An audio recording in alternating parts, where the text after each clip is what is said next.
Keeping Up with Jones, the Lonnie Jones podcast adventure, is brought to you by TKM Incorporated. This company, located in Moss, Tennessee, specializes in erosion control, hydroseeding, hydromulch, silt fence. They do minor excavation work, and they also provide traffic control and construction signs. Their mission is keeping people safe. Their passion is wishing that all men could be saved. TKM stands for The King's Men. If you'd like to contact The King's Men, you can contact them at 931-243-3958, 931-243-3958, or you may email them at tkminc2001@twlakes.net. That is tkminc2001@twlakes.net. The King's Men, in partnership with Keeping Up with Jones, the Lonnie Jones podcast adventure.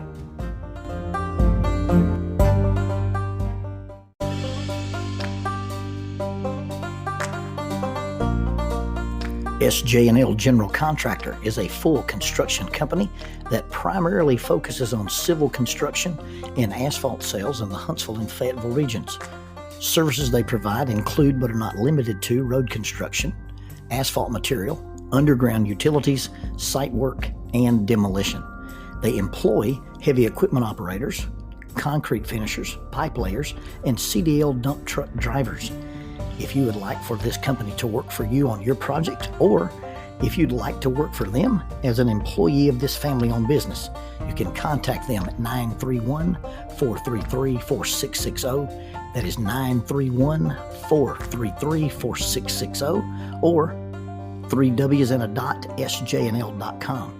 That's www.sjnl.com. SJ&L General Contractor is a sponsor of Keeping Up with Jones, the Lonnie Jones podcast adventure. I'm not sure that I can really define what it means to be strong. I mean, you can measure that in a powerlifting gym. You can measure that in a CrossFit gym. You can measure that in a gymnastics gym. You know, you take the guy in the powerlifting gym and ask him to go do some muscle ups on a ring, and he can't do that. Or you take a guy who can hang from a bar for 10 minutes and he can't lift in a powerlifting gym. Or you take a guy in a weightlifting gym and ask him to hang on a bar for 10 minutes.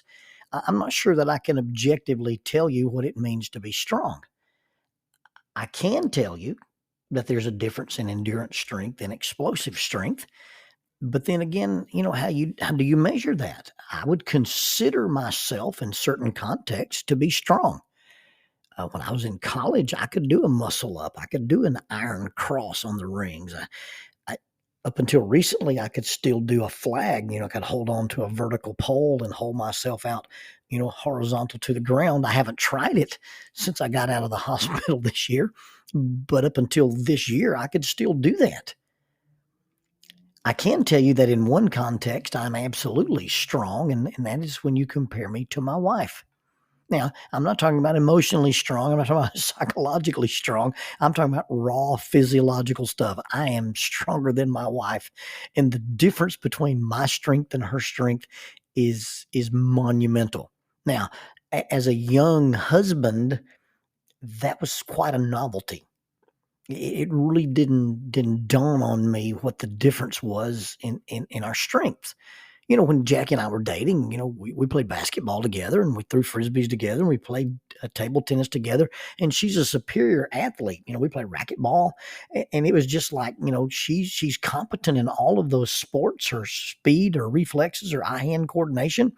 And I guess I had this theoretical understanding that I was really, really stronger than her. But it's never been one of those things where we actually had to test it. You know, it's not one of those things where a person wrestles with his girlfriend. That's probably not, you know, super appropriate when you're, you know, dating. But now after we got married, the idea that I was that much stronger than her was not only delightful, but it was a novel thing.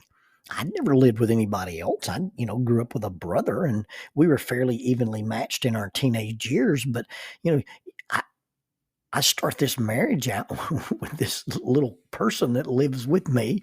And when I talk about my wife being little, I mean, she's petite. This is the idea that when the doctor did her hip surgery, he said, "You have the tiniest bones of anybody I've ever worked on." He said, "Your bones are petite to the point of being small on the petite side." He said, "If your bones were any smaller, I don't have an apparatus that would fit into your femur."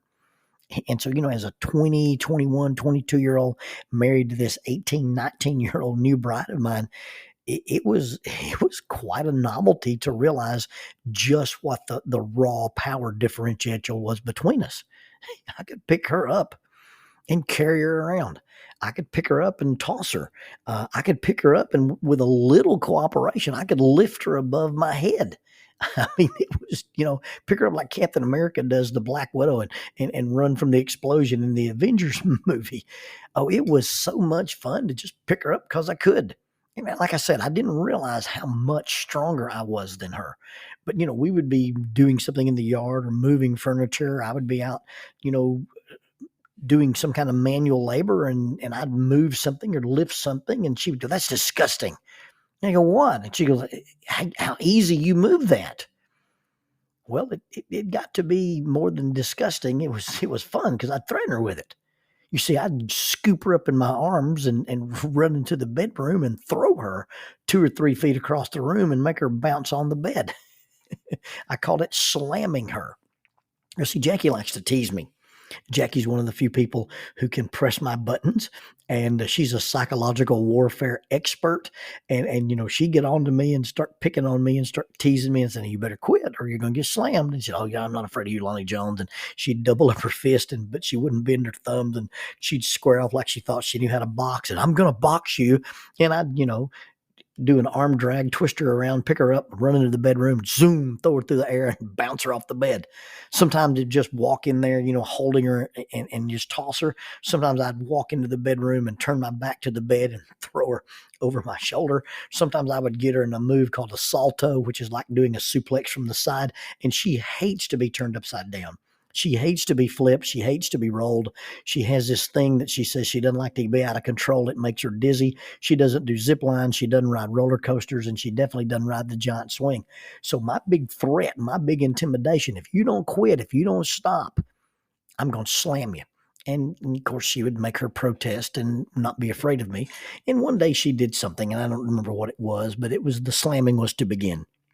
And so I'm trying to box her in, and she's squealing and laughing. And Lonnie Jones, "Don't you put your hands on me." And, even to the point, one time I grabbed her, she was, "My watch, my watch." And I let her go, and she wasn't even wearing her watch. But anyway, she's a manipulative little sly fox when it comes to these kind of things. But, I'm trying to box her in.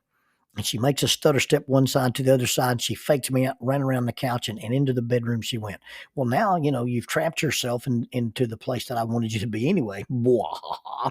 So I run into the bedroom, and she's standing at the foot of the bed, and she looks at me, and she spreads her arms out, and she jumped backwards over the footboard of the bed and flopped onto the bed and looked at me and said, "There, I slammed myself." Well, we, you can't do that. That's not fair. You can't slam yourself. She said, "Well, I just did. So there, it's over." And she ruined it. She took the wind out of my sails and she took all my power away because the thing that I was going to do to her, she embraced. She didn't do herself. And it wasn't any fun to threaten her with it anymore. People in our lives who have this perceived power differential, and they give us these threats. I'm going to make fun of you about this, or I'm going to tease you about that, or I'm going to make this a part of something that we focus on. If you'll just willingly, gladly embrace that, hey, I recognize the fact that I'm short. I recognize the fact that I'm bald.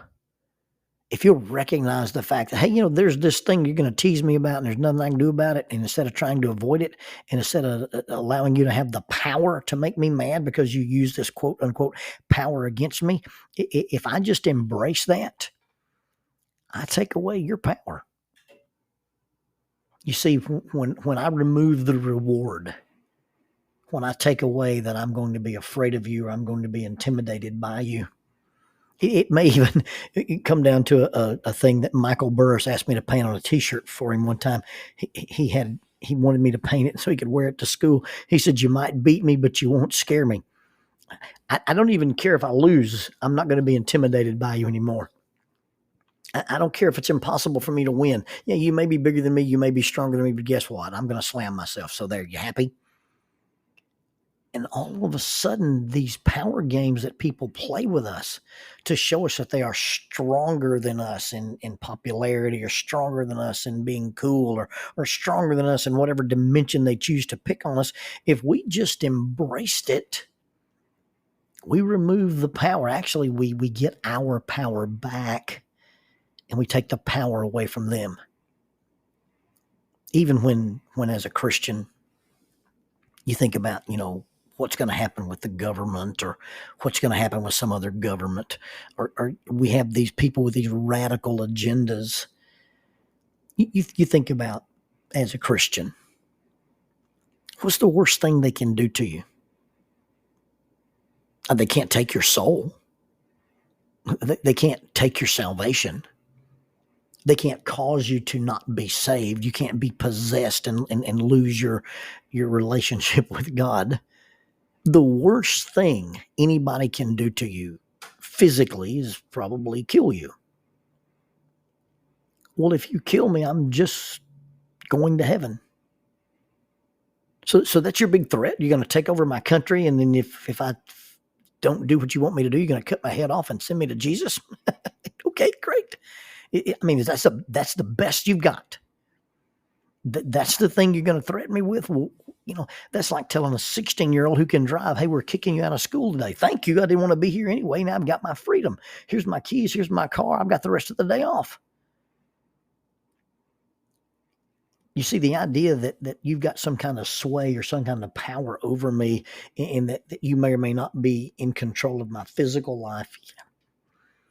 Let me tell you something. I gave away control of my physical life a long time ago.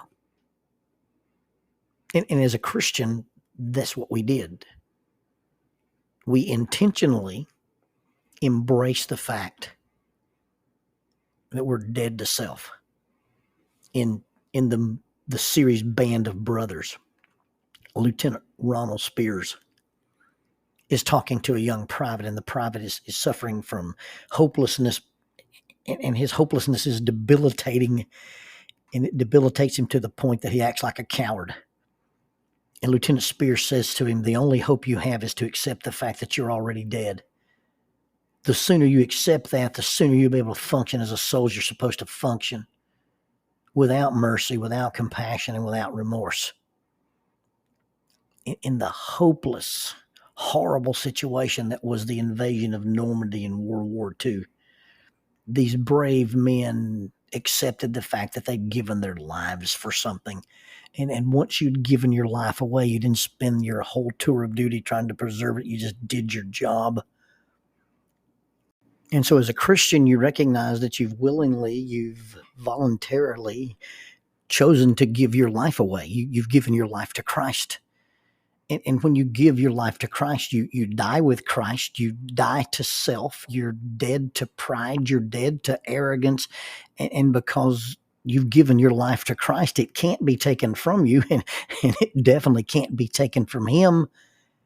And because you've already embraced the fact that you're already dead, you've given your life to Christ, then you can live. And you can be dead to fear. And you don't have to fear death. And the fear of death loses its power.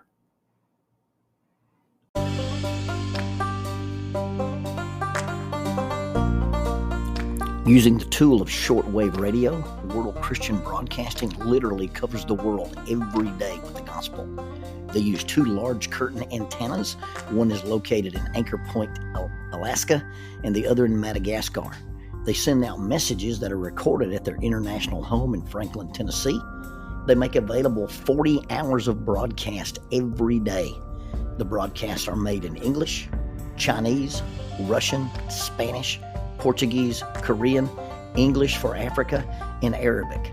They would love for your group to visit them You can bring your ladies group, your youth group, or your men's group. Just give them a call at 615-371-8707. 615-371-8707, or you can go to worldchristian.org, find the donate here button, and make a financial contribution to support this work that literally covers the world every day with the gospel.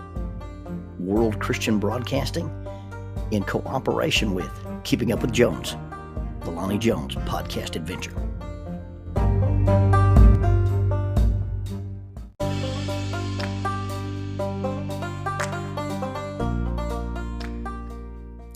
Keeping Up with Jones, the Lonnie Jones podcast adventure, is sponsored by us. What? We sponsor ourselves? Is that even legal? Check us out on Amazon. You can have access to the titles of Pedagogue, the youth ministry book by Lonnie Jones; Cognitive Spiritual Development, a Christ-centered approach to spiritual self-esteem; Grappling with Life, Controlling Your Inside Space, a small essay using the principles of Brazilian Jiu-Jitsu to talk about psychological and emotional self-defense; If I Were a Mouse, a children's book written and illustrated by Lonnie Jones; and then The Selfish Reel, a very short story about a decision. Also, you can check out our YouTube channel to see archived lessons and presentations from across the country, some videos with rope tricks and knots. Don't forget to visit the Facebook page 550 Guys to learn about the little rope men that we make and that we invented and that we make. And then be sure to click like, subscribe, and share. This is Keeping Up with Jones, the Lonnie Jones podcast adventure.